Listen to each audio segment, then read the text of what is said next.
Já estamos quase na hora, já vamos começar. Meu relógio aqui são 10h30, então vamos começar, tá bom? Vamos começar com uma oração. Deus querido, muito obrigado, Senhor, pela oportunidade que a gente tem de estudar a Tua Palavra, Senhor. Obrigado pela Tua providência, porque o Senhor tem cuidado de tudo, ó Deus. E principalmente, Senhor, porque o Senhor tem cuidado de que a gente aprenda a Te adorar, Senhor, de que a gente aprenda a correr para o Senhor, ó Deus. Obrigado porque o Senhor providenciou tudo, Pai. Pedimos que o Senhor continue conosco, que o Senhor nos ensine nessa manhã. Em nome do Senhor Jesus. Amém.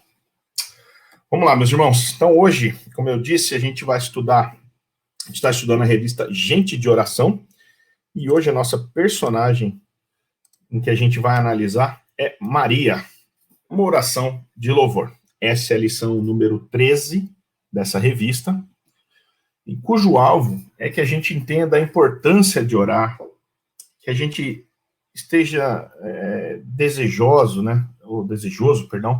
de conhecer a palavra de Deus e relacionar a palavra do Senhor com as nossas orações, para que a gente possa, uma vez que a gente já sabe, já sente, a gente possa agir de acordo com os ensinamentos da palavra de Deus. E isso fica escancarado no chamado Cântico de Maria.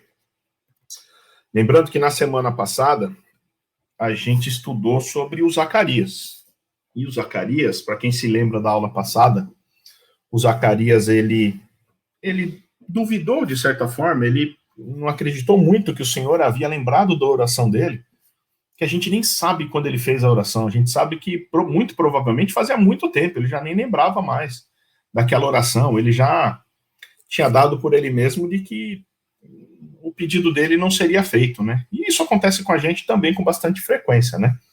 E ele, em função disso, acabou ficando mudo. E ele só veio a falar depois que ele deu o nome para o filho de João, assim como o anjo havia determinado, né? O anjo Gabriel havia falado para ele colocar o nome de João que vem a ser João Batista. Então ele ficou mudo, e depois que ele aceitou o nome do filho, sim, ele volta a falar e fala aquele cântico lindo que a gente pôde ler e estudar na semana passada.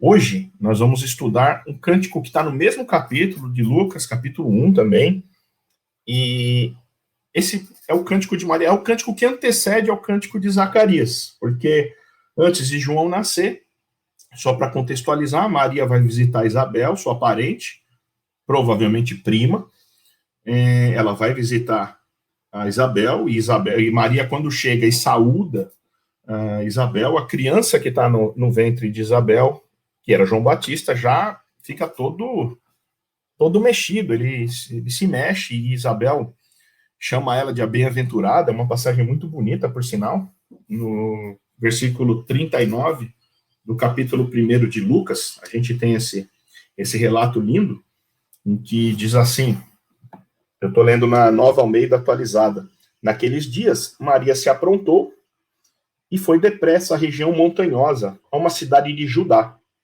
Entrou na casa de Zacarias e saudou Isabel.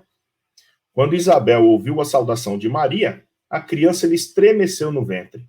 Então Isabel ficou cheia do Espírito Santo e exclamou em alta voz: bendita é você entre as mulheres, e bendito é o fruto do seu ventre, perdão. E que grande honra é para mim receber a visita da mãe do meu Senhor, pois logo que me chegou aos ouvidos a voz da saudação que você fez, a criança estremeceu de alegria dentro de mim. Bem-aventurada é que creu, porque serão cumpridas as palavras que lhe foram ditas da parte do Senhor. Essa é a introdução do que aconteceu em relação a Maria. Maria, no verso 38, havia falado para o anjo: eis-me aqui, né? Aqui está a serva do Senhor, que aconteça comigo o que você falou. A introdução da revista, a Maria, ela teve uma reação bem diferente da de Zacarias. Enquanto Zacarias, de certa forma, duvidou, Maria não duvidou do que ia acontecer. Ela só queria entender como é que ia ser, porque Maria não tinha tido relação com homem algum.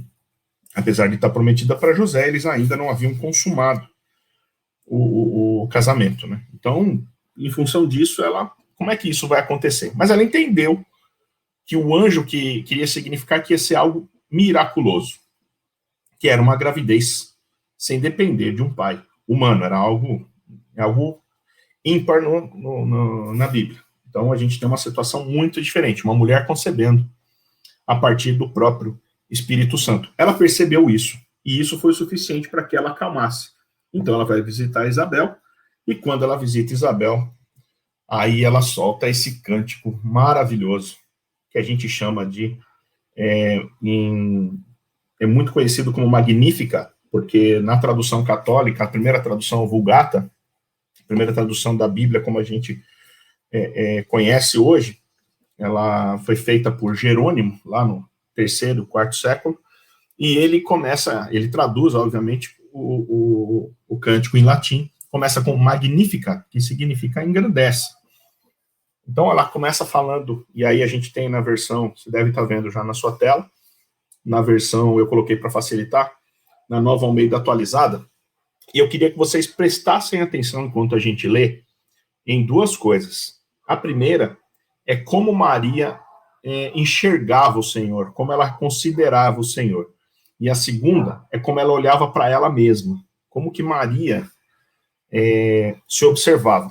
Então, se a gente olhar isso daí, a gente vai ver, começando aí o que está na sua tela, ou se você quiser acompanhar na sua Bíblia, Lucas capítulo 1, no verso 46, começa assim. Então Maria disse, e aí continuamos como está na tela. A minha alma engrandece ao Senhor, e o meu espírito se alegrou em Deus, meu Salvador, porque ele atentou para a humildade da sua serva, pois desde agora todas as gerações me considerarão bem-aventurada, porque o poderoso me fez grandes coisas. Santo é o seu nome.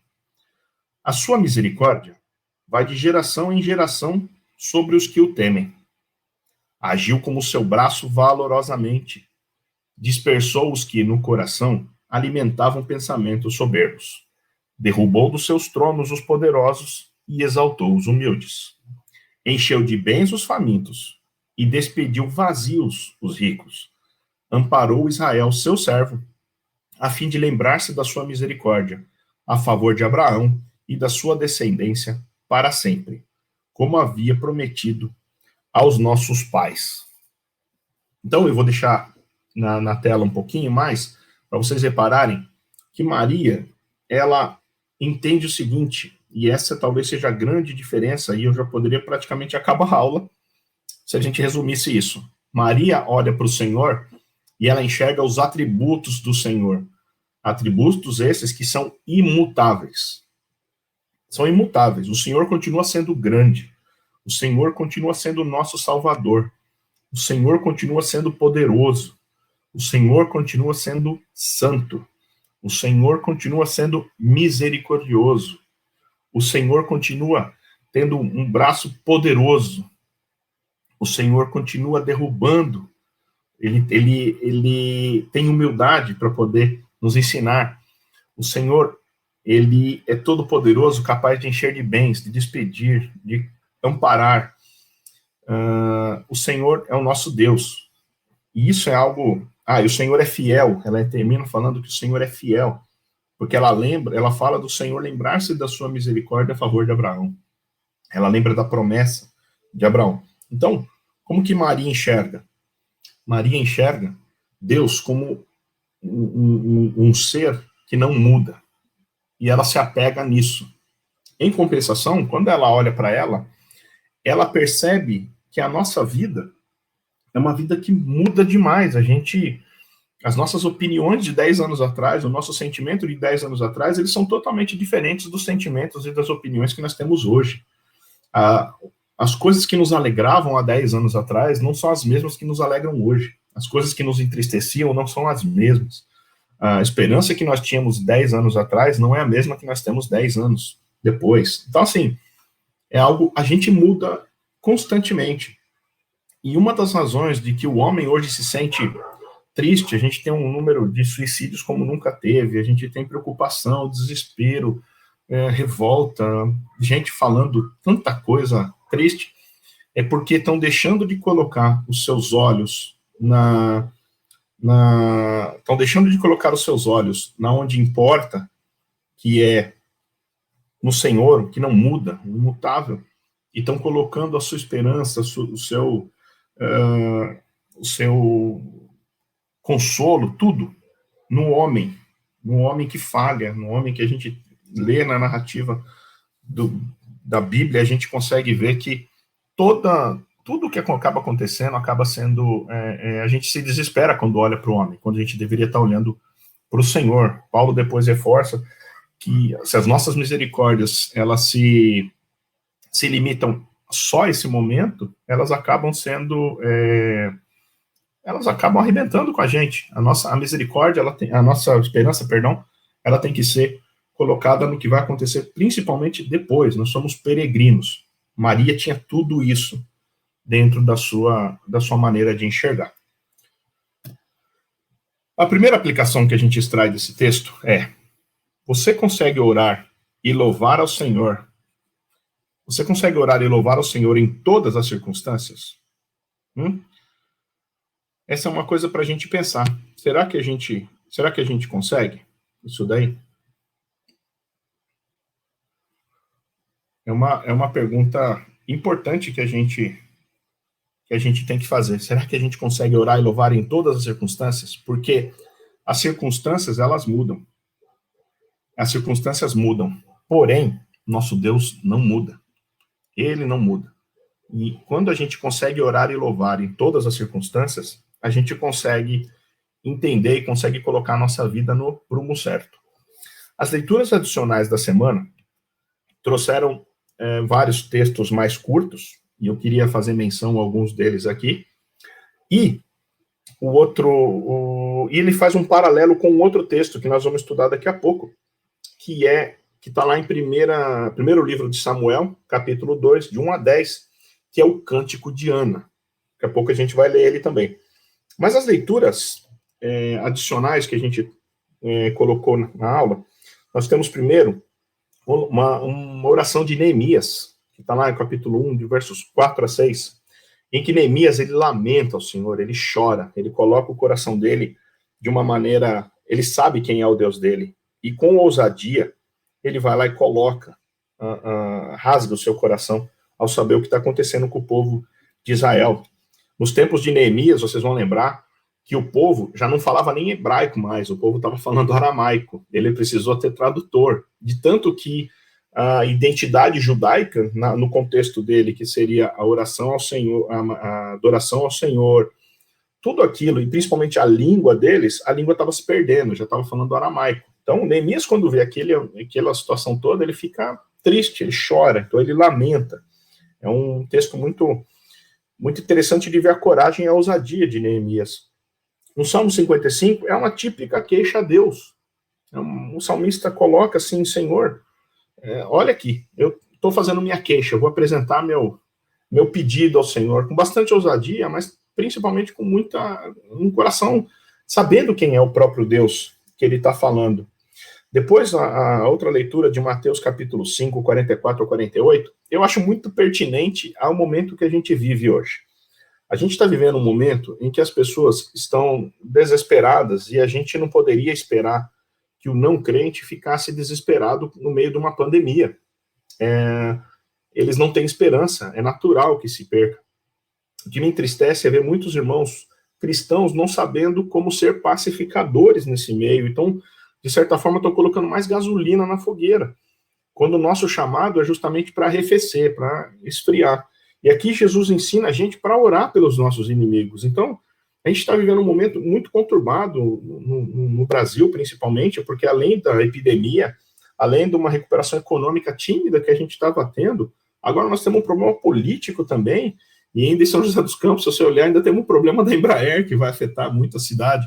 Então, é natural que as pessoas se oponham umas às outras, elas acabam agindo como inimigos. E o que Jesus nos ensina quando as pessoas chegam a esse nível é que nós oremos por elas. É isso que o Senhor nos coloca. Orem pelos nossos inimigos. Se é que a gente pode chamar de inimigos, né? Mais adversários, enfim. Mas Jesus usa o extremo. Ele fala, olha, se ele for seu inimigo, Qual é a pior coisa que pode acontecer? Ele virar seu inimigo? Então tá, ora por ele. Então, Jesus, ele ensina isso pra gente. Depois, em Lucas, capítulo 11, Mateus, capítulo 6, é a oração do Pai Nosso. E a gente vai ver que tem muito do Pai Nosso no Cântico de Maria e no Cântico de Ana, que depois Jesus nos ensina a orar. Por quê? Porque ele começa olhando para Deus. O Pai Nosso nada mais é do que olhar para Deus em primeiro lugar. Depois a gente se preocupa com a gente, depois a gente pede, mas primeiro nós temos que orar para o Senhor. É isso que é o chamado que a gente tem. Atos 10, de 1 a 4, é aquele episódio de Cornélio, em que Cornélio ele é visitado numa visão e é revelado a ele que o Senhor viu as orações e esmolas que ele fazia em volta do povo, provavelmente em prol do povo, perdão. Provavelmente esse Cornélio devia ser um cidadão romano e ele talvez nem entendesse muito o contexto, mas ele queria adorar o Deus de Israel e o Senhor ouviu. Então, a gente às vezes acha que está desconectado, mas o Senhor, ele não cochila, o Senhor, ele está olhando para a gente o tempo inteiro. Depois, as últimas duas leituras adicionais, que era a 1 Tessalonicenses 5, capítulo maravilhoso, por sinal, em que fala aquela famosa orai sem cessar. É óbvio que nós vamos ficar 24 horas por dia orando, no sentido de fechar os olhos, ou de estar todo momento falando, mas isso, de certa forma, é que a gente, orai sem cessar, que Paulo fala aqui, é que nós estejamos alertas, que a gente esteja em espírito de oração, em espírito de dependência do Senhor, 24 horas por dia, sem cessar. E por último, Tiago, capítulo 5, versos 3 a 16, que é aquele texto maravilhoso em que Tiago faz um apelo, que a gente ore uns pelos outros e também confesse os pecados uns aos outros. É algo maravilhoso, é algo lindo que Tiago coloca. Mas, enfim, tudo isso para mostrar que nós temos lições de sobra na Bíblia para nos ensinar como a gente tem que agir. Tá bom? Agora, avançando na nossa lição, vamos comparar o Cântico de Maria com o Cântico de Ana. E eu gostaria que vocês, só para contextualizar a Ana, depois a gente vai ler o texto, contextualizando a situação de Ana. Ana era esposa de Eucana. Eucana tinha outra esposa, e essa esposa era fértil, já lhe tinha dado filhos, e, entretanto, Ana não tinha dado. E Eucana fala, Ana, por que você é tão triste? Será que eu não sou melhor do que 10 filhos, né? Ele não mostrou ali que, obviamente, ele não tinha ideia do que estava acontecendo no coração de Ana. E que Ana depois vai, um dia, vai orar no templo, o sacerdote Eli passa, vê ela orando, acha que ela está embriagada, e ela fala que ela não está embriagada, e ela chora, derrama o seu coração, conversa com Eli, e conta que ela está angustiada e que ela está ali orando, e o Senhor, e depois Eli acaba despedindo ela de uma maneira muito, muito bonita, e fala que o Senhor possa conceder o desejo do coração dela.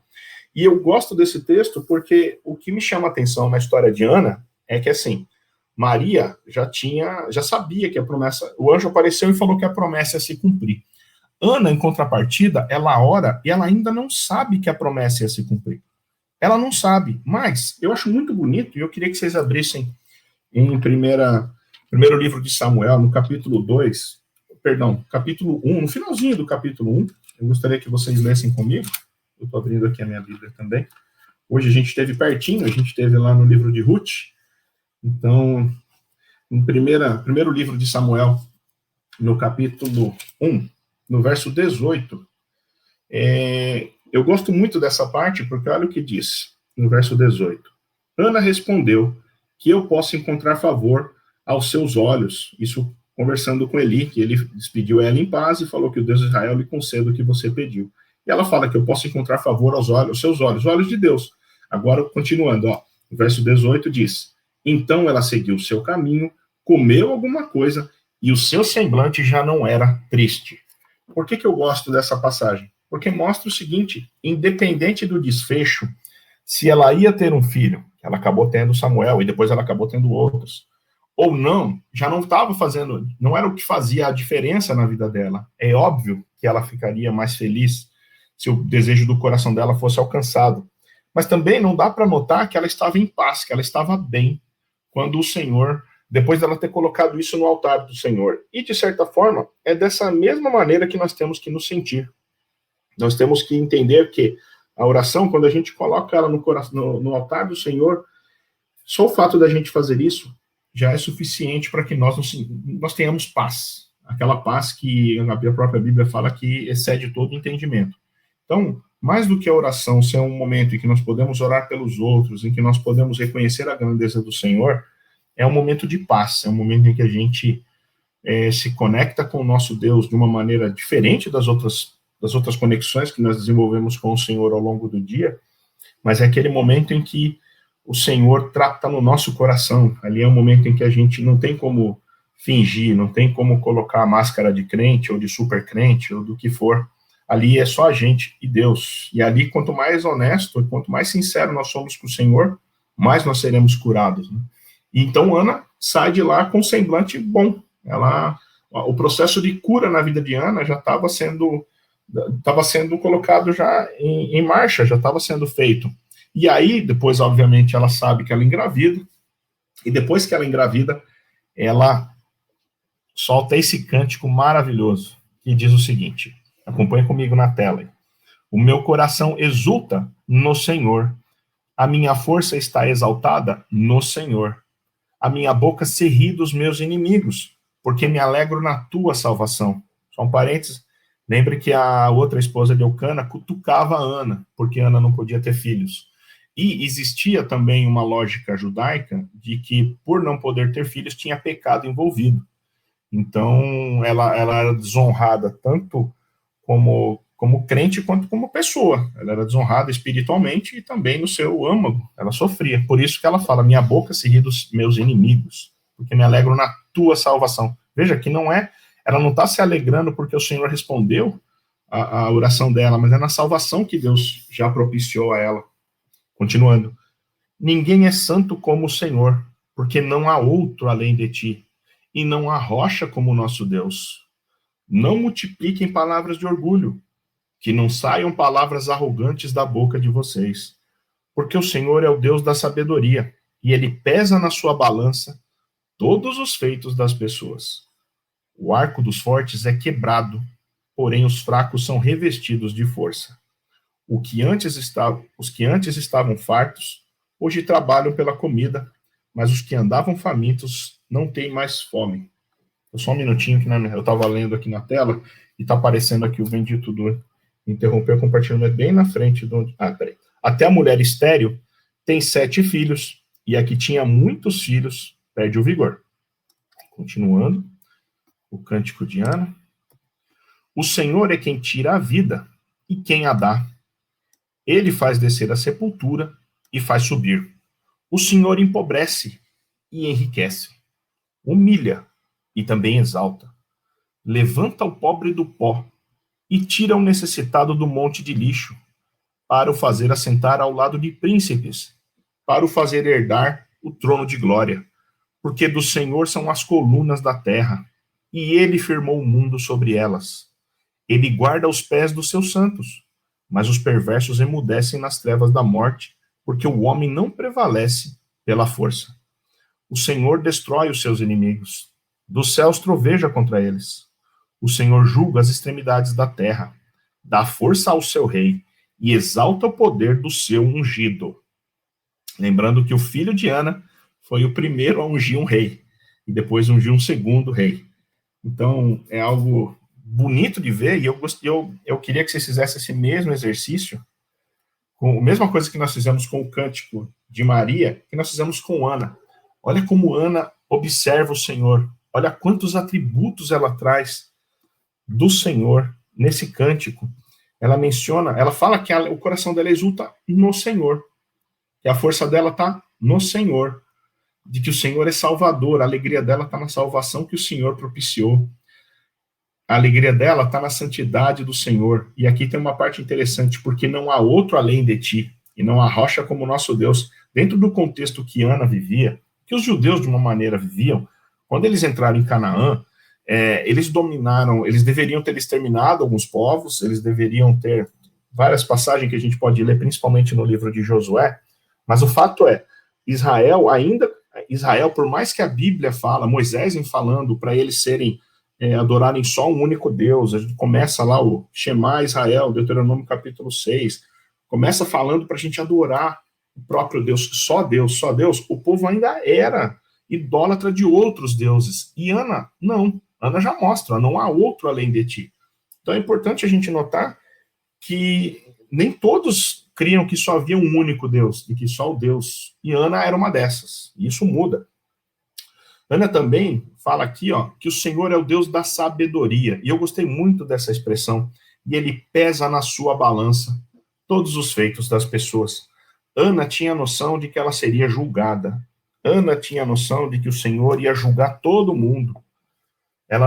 Talvez ela não entendesse muito de escatologia, talvez ela não entendesse muito, como a gente não entende, ela não entendesse muita coisa, mas ela sabia de uma coisa: vai ter um dia que a gente vai comparecer no tribunal do Senhor, e que ele vai pesar na balança todos os nossos feitos, e esse dia será muito importante. Ela sabia disso, ela tinha muita clareza, e isso faz toda a diferença na maneira que a gente vive. Ela também vê, quando ela fala que o arco dos fortes é quebrado, ela sabe que o Senhor pode fazer o que ele quiser. Não tem algo que Deus não possa fazer. Depois ela fala dela especificamente que a mulher estéril tem 7 filhos, já que tinha muitos filhos, perde o vigor, né? O Senhor é quem tira a vida e quem a dá. Isso é sensacional. A gente tem que entender que, em especial em tempos de pandemia, o Senhor não está sentado assistindo. Ele continua sendo soberano, ele continua sendo o grande Deus, ele continua sendo aquele que empobrece e aquele que enriquece. Infelizmente, muitos de nós serão afetados economicamente dentro do nosso contexto, alguns mais, alguns menos, mas nem por isso o Senhor saiu de cena, o Senhor saiu de controle. Ele empobrece, ele enriquece, ele sabe o que está acontecendo. É ele quem exalta as pessoas, que levanta o pobre do pó e faz sentar do lado dos príncipes, que faz herdar o trono de glória. E depois ela termina falando de quem é esse Deus que destrói os inimigos, julga as extremidades, dá força, exalta. Enfim, Ana faz algo. Se a gente estudar esse cântico, a gente tem base teológica aí para um bocado de situações da nossa vida, para não dizer todas. Aqui, eu fiz um paralelo aí entre esses cânticos, eu tracei, não é meu, obviamente, eu adaptei isso de um livro, em que, olha que interessante, isso, colocando dessa forma lado a lado, é muito bonito de ver. Olha os paralelos entre os dois cânticos, de Ana e o de Maria. Então, Ana menciona que Deus exalta os humildes, assim como Maria. Maria 3 vezes, Ana 4 vezes. Ana fala que tem alegria na salvação de Deus, e Maria fala que tem alegria em Deus, seu Salvador. E aqui um parêntese, quando eu conheci o Senhor Jesus, em 1992, era um mundo totalmente diferente, eu não conhecia nenhuma música da igreja, e tinha um irmãozinho que gravou uma fita cassete, e dentro da fita cassete tinha uma música do Asaf Borba, que eu recomendo que vocês ouçam. Essa música eu lembro até hoje, e nada mais é do que uma versão resumida do Cântico de Maria, em que ele fala exatamente: minha alma engrandece ao Senhor, meu espírito exulta em Deus, meu Salvador, pois com poder tem feito grandes coisas. Enfim, a gente às vezes esquece da força que tem uma canção. Por isso que é tão importante a gente se alimentar de músicas que exaltem o Senhor, porque essas músicas que exaltam o Senhor, elas são músicas que a gente lembra anos depois.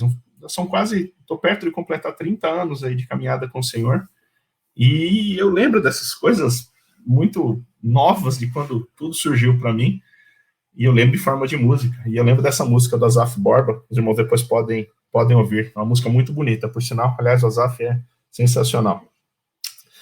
Ana coloca ali também que não há santo como o Senhor, santo, separado. E Maria fala a mesma coisa, fala que o nome de Deus é santo. Consequentemente, ela coloca Maria colocando também a santidade do Senhor.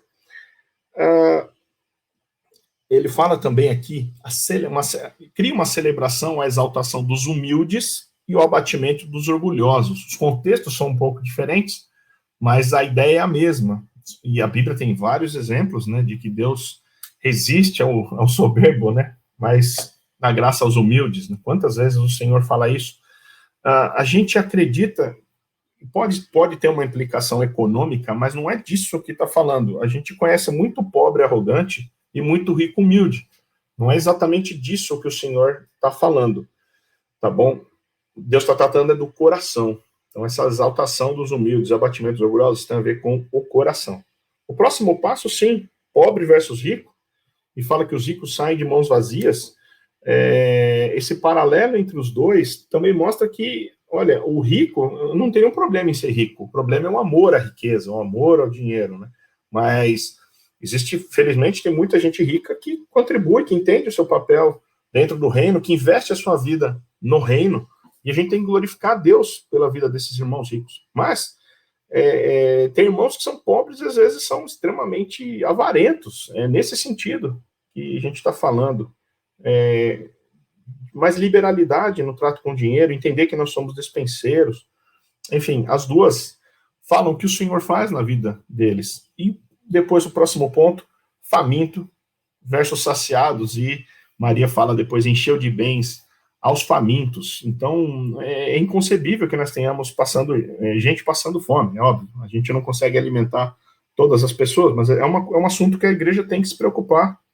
E eu dou glória a Deus, porque o que a nossa igreja pode fazer, a gente tem feito. A gente tem que orar ao Senhor para nos conceder mais condições de fazer mais, mas também de tocar no coração de outros, para que outros possam encher de bens aos famintos, obedecendo à ordem do próprio Senhor. Depois a gente tem aí um paralelo muito curioso, é que na Septuaginta, na tradução do Velho Testamento para o grego, o termo que se usa aí para falar quando o pobre substitui os príncipes é dinaston.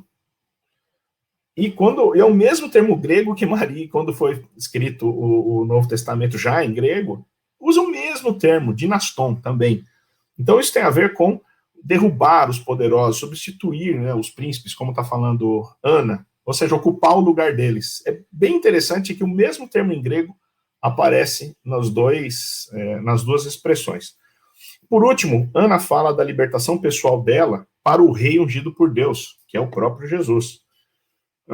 E Maria já fala algo um pouquinho diferente. Maria fala que é da libertação pessoal para a libertação de Israel, já é algo como o povo, já é a consumação da obra que o filho dela terreno acabou vindo realizar. Então é algo muito bonito, muito interessante de ver e de observar as duas cantando, as duas falando. O que é mais impressionante ainda é que esses textos distam aproximadamente 1000 anos entre eles, um pouquinho mais até, entre quando Ana exaltou o Senhor e quando Maria exaltou, quase 1000 anos. E é impressionante ver a semelhança dos textos. Em 1000 anos ele não se perdeu. É algo maravilhoso, né? E já estamos caminhando um pouquinho para o final. Maria, a gente pode aprender o que com ela? Que exemplo do Pai Nosso, a gente começa adorando a Deus, reconhecendo que o sentimento da nossa alma é obra dele. É ele quem coloca, é ele quem cuida, é ele quem rega, se a gente se entrega a ele, obviamente. E a obra física que acontece também provém das suas mãos. Ou seja, aquela eterna, como é que eu vou falar, disputa entre o que é soberania de Deus e responsabilidade humana, elas duas convivem, mas a gente tem que entender que é o Senhor que cuida da nossa alma, é o Senhor que nos alimenta, é o Senhor que nos cuida, que nos guarda, quando a gente faz a nossa parte, no sentido de o procurar, de se alimentar, e o sentimento que é colocado lá, e a obra que provém das nossas mãos, quando a gente adora o Senhor, em primeiro lugar, que isso seja a nossa obstinação de vida, o fruto que vai dar, naturalmente, vai ser o fruto que o Senhor quer, seja ele qual for. A gente Maria também reconhece a santidade de Deus, reconhece que o Senhor, que não é de qualquer jeito, a gente não pode simplesmente aceitar, puxa, tudo bem, Deus nos aceita como a gente é verdade, a gente não tem muito que a gente possa oferecer ao Senhor para não dizer nada, mas o Senhor demanda que a gente tenha um determinado tipo de postura, um determinado tipo de comportamento. Existe uma maneira que a gente tem que se apresentar ao Senhor, porque o Senhor é santo. Ele fala para Moisés tirar a sandália dos pés, ele estabelece o santo dos santos. O Senhor, a gente tem liberdade, e eu acabei de dar vários exemplos, que a gente pode se achegar ao Senhor confiantemente, como lá está escrito em Hebreus, mas não é de qualquer maneira. A gente tem que entender que a gente está diante do Criador do universo, do que pode todas as coisas, do que pode lançar a nossa alma no inferno, se essa fosse a vontade dele. Então, assim, não estamos falando com um ser qualquer. A gente tem que entender isso, a gente tem que reconhecer essa santidade do Senhor. E, por último, a gente tem que entender que a nossa posição é humilde. A palavra que Paulo, principalmente, acho que Paulo é que faz isso de uma maneira mais direta, mas se a gente lê a Bíblia toda, você vai entender isso daí. A gente fala que a gente é servo, e eu já falei isso em várias aulas, mas a tradução mais proveitosa para nós talvez fosse escravo. Nós somos escravos. Lutero chega ao ponto de falar que nós somos escravos, nós somos um jumento em que ou a gente é escravo de Deus ou é escravo do diabo. Alguém vai carregar a gente. É um exemplo um pouco pesado, mas a verdade é que nós somos humildes, nós não temos, não tem muito a nossa vontade. A gente tem que entender que nós estamos à mercê da vontade do Senhor, é a vontade dele que importa. Então, Maria tinha isso muito claro, muito claro. Ela entendia que ela era serva do Senhor, que ela não podia argumentar com o Senhor. Ela simplesmente cumpriu e ela falou: faça comigo conforme que o Senhor falou. É isso que ela fala para o anjo lá em Lucas 1:38. Agora, duas aplicações. Aplicação 2. Você para de vez em quando para lembrar e agradecer tudo que o Senhor tem feito por você? Será que a gente consegue ter esse tipo de pensamento de gratidão? Mesmo a gente consegue agradecer, inclusive, pelas coisas ruins que nos acontecem? Não estou dizendo que a gente tem que melhorar o nosso humor, que tem que ficar feliz, porque as coisas... A gente não precisa ser hipócrita. As coisas ruins que nos acontecem doem, machucam. Mas a gente consegue deixar com que a nossa razão tome conta e comece a falar: olha, eu não entendo o que está acontecendo, talvez eu nunca entenda, mas eu confio de que se o Senhor permitiu que isso acontecesse, ele vai cuidar de tudo. E o meu galardão não vai sair do mesmo lugar, já vai estar lá, o Senhor está cuidando, está guardando, e não vai ser esses momentos, esses solavancos na minha vida terrena, essa vida que a gente ocupa hoje, que vai mudar quem é o Senhor. A gente para agradecer e lembrar quem é o nosso Deus e tudo que ele faz por nós. E aplicação 3, a gente tem que lembrar que Deus pode nos usar. A gente tem que adotar a atitude de servo, a gente tem que entender de que o dia que a gente não entende que nós estamos na igreja, Deus nos junta na igreja, Paulo usa um exemplo que eu amo, que é Deus nos enxerta na videira do povo dele. Nós éramos como galhos espalhados, o Senhor vem e nos enxerta. Mas agora nós, como galho enxertado, nós estamos dispostos a dar fruto? Nós estamos dispostos a fazer a nossa parte? Será que nós queremos? Será que nós estamos esperando o Senhor falar: não, eu quero te usar? Não, eu estou afirmando, Deus quer te usar. Só que a gente tem que ter a atitude de servo. E todos têm algum dom, todos têm alguma coisa que pode servir na edificação da igreja de Cristo. Basta a gente ter a atitude de servo. Importa que ele cresça e que nós venhamos a diminuir. E já finalizando, as declarações de Maria tiveram um impacto muito forte, implicaram numa revolução moral, né? Então, no caso, a ascensão dos humildes. A revolução moral que Maria menciona, Jesus depois traz algo ainda mais pesado, né? Mesmo Lucas, capítulo 9, quando ele fala: quem quiser vir após mim, qual é a primeira coisa que tem que fazer? Negue-se a si mesmo. É essa revolução moral que Maria já está apontando aqui, que a gente entenda que nós precisamos negar nós mesmos. No momento em que a gente nega a si mesmo, coloca as pessoas acima de nós mesmos, como depois a gente tem vários escritos para poder continuar com essa afirmação de Jesus, a gente produz uma revolução moral. A gente produz uma revolução moral. Se você pegar os 10 mandamentos, dois deles têm a ver diretamente com o próprio Deus, os outros têm a ver com o povo, com gente, com parte social, que é o segundo ponto. Nesse caso, a gente está dizendo o seguinte: a revolução social mostra que não importa se você é a serva que viu primeiro Jesus. Lembra que as mulheres que viram Jesus ressuscitar, elas foram lá para lavar o túmulo, elas eram a escória da sociedade. E o próprio Senhor escolheu aparecer para elas primeiro. Poderia ter aparecido para o, sei lá, maior influencer da época. Elas poderiam fazer isso, mas não, o Senhor escolheu aparecer para o mais baixo, para o mais vil. Então o Senhor Ele mostra a revolução social, que já não importa a casta que você pertença, ou não importa o seu status social, perante o Senhor, não é nada. Não é nada. Todos nós vamos comparecer diante do mesmo júri, e a sua posição social não importa. Se você é conhecido, não é conhecido, se você é uma pessoa proeminente na sociedade ou não é, não faz diferença. Para o Senhor não faz diferença. O Senhor trata no individual. Isso é algo maravilhoso. E por último, é uma revolução econômica, o que a salvação traz. E eu trouxe aqui 3 exemplos que eu acho lindo. O primeiro é do jovem rico, que é um exemplo negativo, em que a gente olha e o Senhor, quando fala, vai lá, vende tudo, e doe aos pobres e me segue, o Senhor não está falando que um rico não pode ser salvo. É um texto que, infelizmente, muita gente acaba utilizando.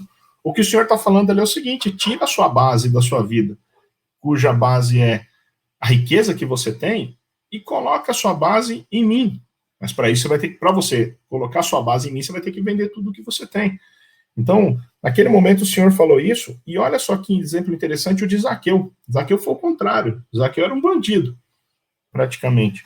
E o Senhor, quando ele entende, e que Jesus olha, ele entende quem é Jesus, quando Jesus fala que vai jantar na casa dele, que vai passar um tempo com ele, e Zaqueu entende o que está acontecendo, a primeira coisa que acontece é, olha, se eu roubei de alguém, eu vou devolver 4 vezes mais. E logo em seguida o Senhor Jesus fala o quê? Ele fala assim, olha, hoje houve salvação nessa casa. A revolução econômica de Zaqueu é, olha, Zaqueu, não importa o que você fez, os seus pecados ficam para trás, mas a partir de agora eu estou percebendo que você quer mudar de vida, então a salvação chegou. Mas o Senhor deu o primeiro passo, o Senhor foi até a casa de Zaqueu, e Zaqueu, por fim, respondeu a esse chamado. Então isso é lindo. E a própria vida de Paulo, eu fico imaginando, como ex-executivo de empresa, barra executivo, não sei como me qualificar hoje em dia, não me preocupo muito com isso, mas eu fico imaginando quem seria Paulo hoje. Paulo, se fosse um executivo. Paulo tinha 3 nacionalidades, o cara falava um montão de línguas, era uma pessoa extremamente ponderada. E o que Paulo fala da sua vida, eu acho lindo quando ele fala que ele considera tudo esterco, ele considera como refúgio para poder ganhar Cristo. É uma revolução econômica. O dinheiro já não tem mais poder sobre a vida dos crentes. Não estou dizendo que a gente tem que vender tudo e passar a andar de sandália de dedo ou descalço por aí, vivendo. Se o Senhor colocar isso no nosso coração, e um ou outro eventualmente pode até acontecer. Mas, de maneira geral, não é isso. O que Deus está dizendo é que, economicamente falando, o dinheiro já não é ele que nos determina, não é ele que determina a nossa agenda.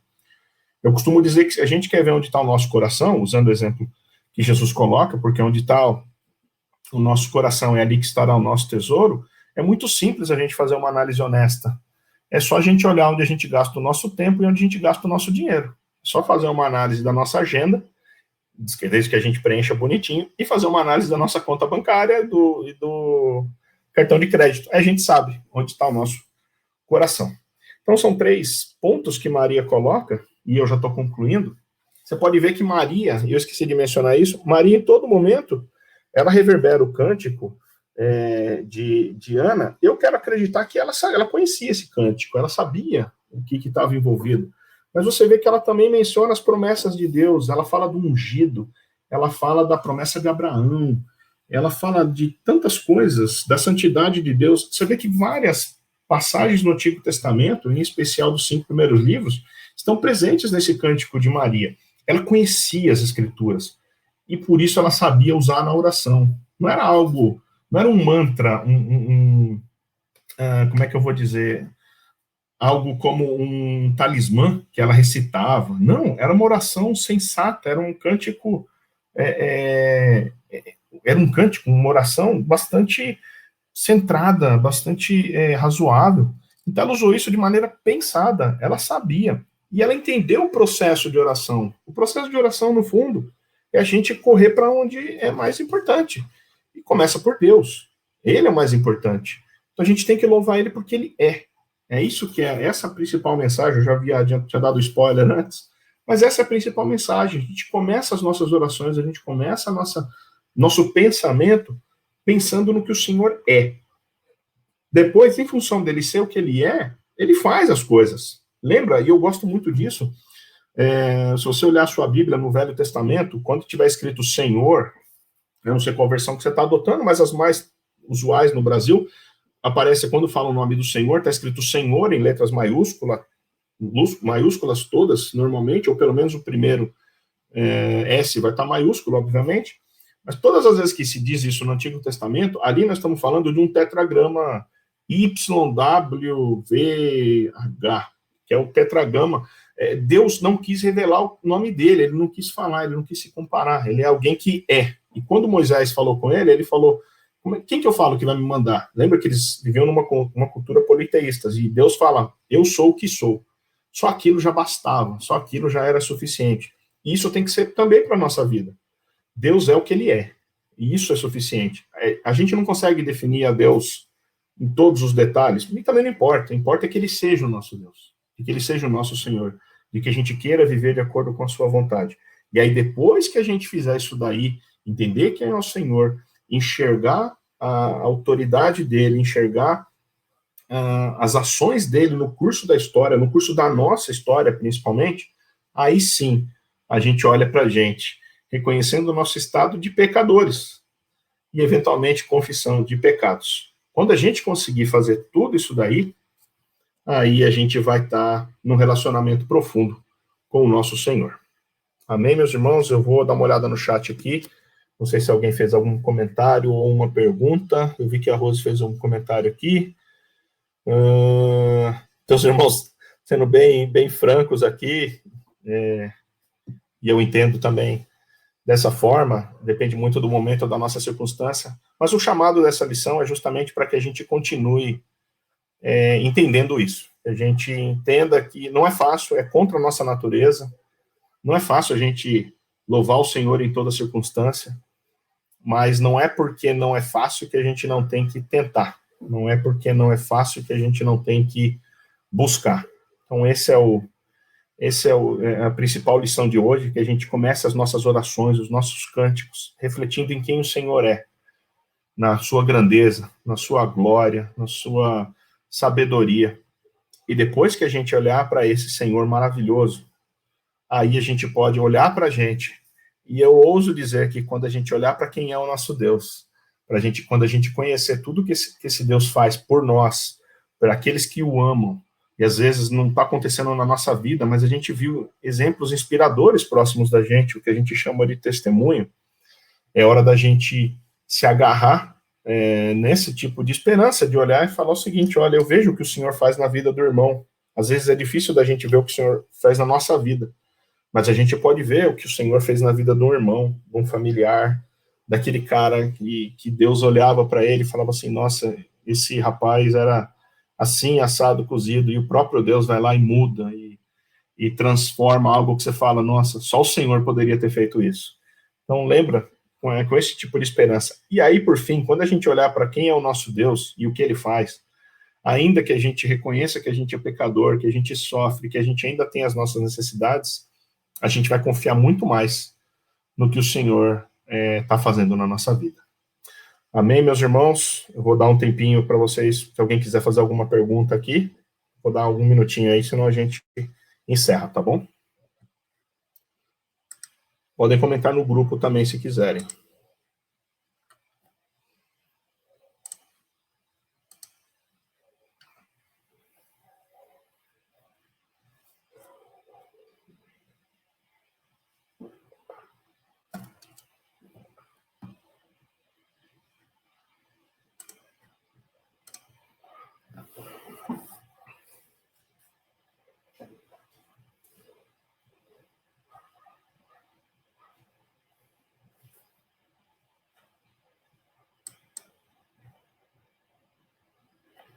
Bom, eu estou dando um tempinho ainda,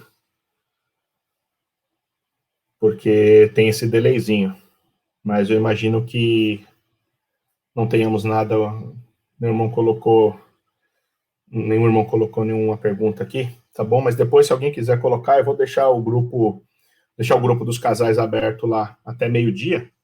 Então, se vocês tiverem alguma pergunta, algum comentário que quiser fazer, faça lá para a gente poder